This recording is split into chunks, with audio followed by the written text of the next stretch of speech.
Ya, untuk membahas informasi selengkapnya kami telah terhubung dengan Wakil Deputi Hukum TPN Ganjar Mahfud, Henry Yosodiningrat, yang saat ini sedang kami usahakan untuk tersambung. Kemudian hadir Komisioner Kompolnas Yusuf Warshim. Selamat malam Pak Yusuf. Selamat malam Bung David. Ya, dan juga sudah hadir pakar hukum tata negara Radian Syam. Selamat malam Pak Radian. Selamat malam Mas David. Baik, selamat malam Bapak-Bapak. Pak Yusuf. Selamat malam. Ya, baik. Terima kasih sudah hadir.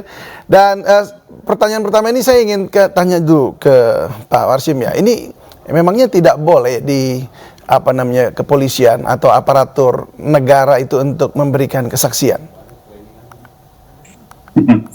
Baik, terima kasih. Itu pertama saya ucapkan selamat dulu kepada KPU yang telah hasil menetapkan hasil pemilihan umum. Selamat kepada Presiden dan Wakil Presiden terpilih, pada partai politik yang ditetapkan, terutama yang DPR RI lolos. Ya.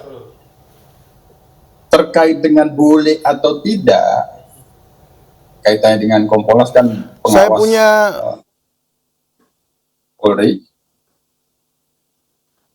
Jadi tentu kami memposisikan sebagai pengawas kinerja dan integritas Polri, anggota Polri. Anggota Polri sendiri dalam penyelenggaraan pemilu bertugas mengamankan, menjaga keamanan selama proses penyelenggaraan pemilu, dan itu kami awasi dari sejak tahap awal hingga nanti sampai ada putusan MK, sidang MK, dan termasuk juga sampai ada pelantikan Presiden pada tanggal 20 Oktober. Boleh atau tidak ada unsur anggota Polri menjadi saksi, kami tentu mengawasinya. Apakah ini sesuai dengan ketentuan peraturan perundang-undangan atau tidak? Terkait dengan saksi sendiri, itu kan ada hukum acaranya, ada pedoman beracara di Mahkamah Konstitusi, ada peraturan MK-nya. Nah, tentu kami juga akan mempedomani itu. Apakah boleh anggota polisi menjadi saksi?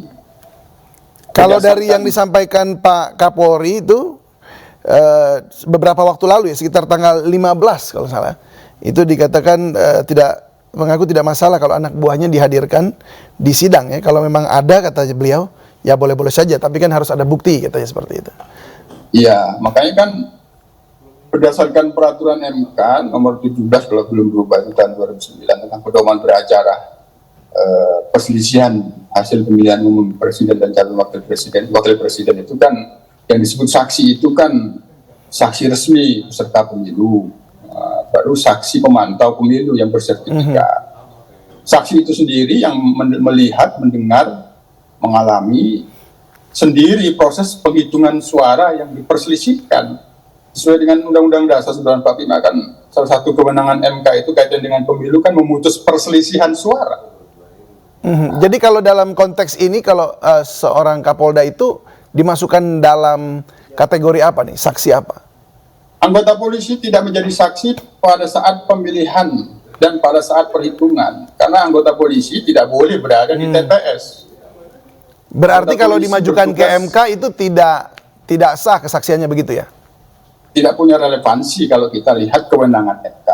Namun tentu kita harus menghormati, karena MK sendiri kan terkait dengan saksi karena kewenangannya dapat memanggil saksi lain untuk dimintai keterangan. Itu kewenangan MK sendiri. Baik, jadi artinya kalau misalnya bahwa memang seorang Kapolda itu mendapatkan suatu bukti, informasi yang dia lihat sendiri, materi itu tidak bisa dijadikan alat bukti, begitu ya? Kami sebagai pengawas integritas dan kinerja Polri tentu, kami kan seperti yang saya katakan tadi, kami mengawasi apa relevansi anggota Polri dihadirkan menjadi saksi. Apakah punya hubungan dengan persisian suara? Apakah itu terkait dengan kinerja dan integritasnya selama menjaga keamanan penyelenggaraan pemilu? Kalau itu ada sesuatu pelanggaran, maka kami minta internal Polri untuk memeriksa terlebih dahulu. Baik, berarti harus ada proses dulu ya di situ ya? Ya harus diminta proses awal ya? dulu. Apa yang akan disaksikan itu? Ya. Oke, baik. Saya ke Pak Radian. Pak Radian, apakah ada sebuah mekanisme hukum gitu ya bagi saksi dari aparatur negara? Ya, baik, Mas David. Jadi sebelum saya menyampaikan tadi pertanyaan dari Mas David, saya juga ingin mengucapkan selamat kepada KPU yang telah menjalankan tugas dan fungsinya berdasarkan Undang-Undang Nomor 7 Tahun 2017. Dan saya juga ingin mengucapkan kepada seluruh rakyat Indonesia yang telah melaksanakan hak politiknya pada tanggal 14 Februari 2024 kemarin.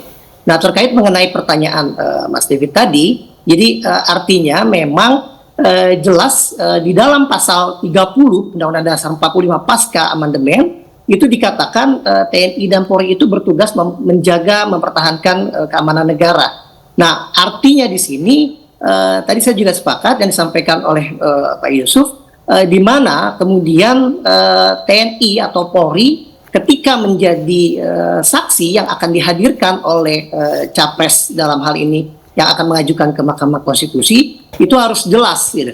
Jadi apakah dia memang masih aktif atau tidak? Karena sekali lagi peran fungsi TNI Polri ini harus netral. Karena jelas di dalam Undang-Undang Nomor 7 Undang-Undang Nomor 7 Tahun 2017, jika memang terdapat TNI atau Polri yang tidak netral, maka dikenakan sanksi pidana di dalamnya.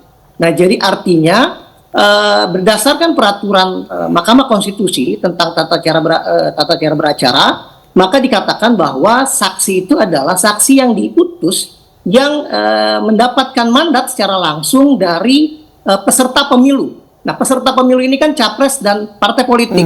Nah, artinya jelas itu dikatakan, dan kemudian masyarakat atau pemantau pemilu. Mungkin itu awalnya, Mas David. Baik, jadi kalau disebut bahwa memang saksi ini adalah harus yang memang terlibat dalam pemilu, sementara aparatur sipil negara atau aparatur negara tidak, maka jika terjadi seperti sebuah peristiwa kalau bisa dikatakan pelanggaran begitu yang sudah jelas-jelas diketahui, memang sudah nggak ada lagi channelnya ya untuk disampaikan, artinya untuk disalurkan sebagai bahan atau alat bukti bagi para peserta begitu ya.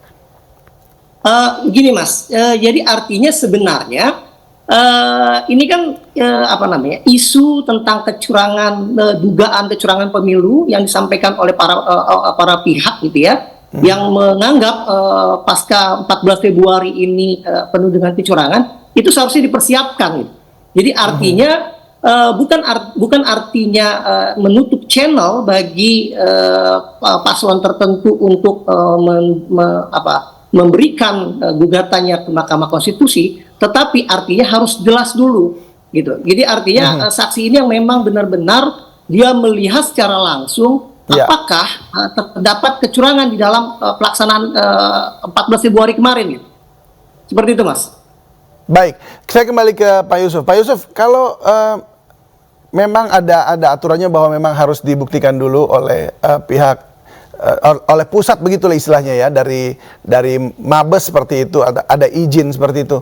Sementara kemudian yang ramai adalah penyalahgunaan aparatur negara oleh pemerintah gitu dalam pemilu ini, yang kemudian ada berpihak kepada salah satu paslon. Apakah itu kemudian mungkin untuk bisa diluluskan gitu? Ya, kalau itu kan kaitannya dengan netralitas ya. Anggota Polri sendiri jati dirinya kan netral dalam berpolitik ya.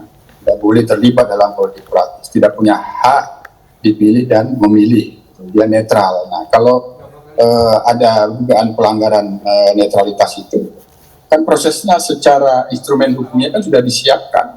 Ada pengawas pemilu, ada Gakumdu, di internal Polri ada proses yang bisa kita dorong juga melalui penegakan disiplin ataupun pemeriksaan kode etik profesi Polri, kan itu. Nah, sampai sejauh ini kan Kompolnas sendiri juga belum menerima adanya keluhan yang itu disampaikan kepada masyarakat, dan kita itu pengen mana yang kaitannya dengan tidak netral itu barangkali ada bukti-bukti yang bisa kita lihat sehingga kita sampaikan kepada Polri, ternyata ini ada itu di kita di Kompolnas itu hal itu tidak ada keluhan yang disampaikan kepada Kompolnas. Nah, itu. Pak Yusuf, baik. Kita akan lanjutkan dialog kita usai jeda berikut ini. Jadi tetaplah bersama kami Bapak-Bapak dan demikian juga pemirsa, tetaplah bersama kami di AN Newsroom.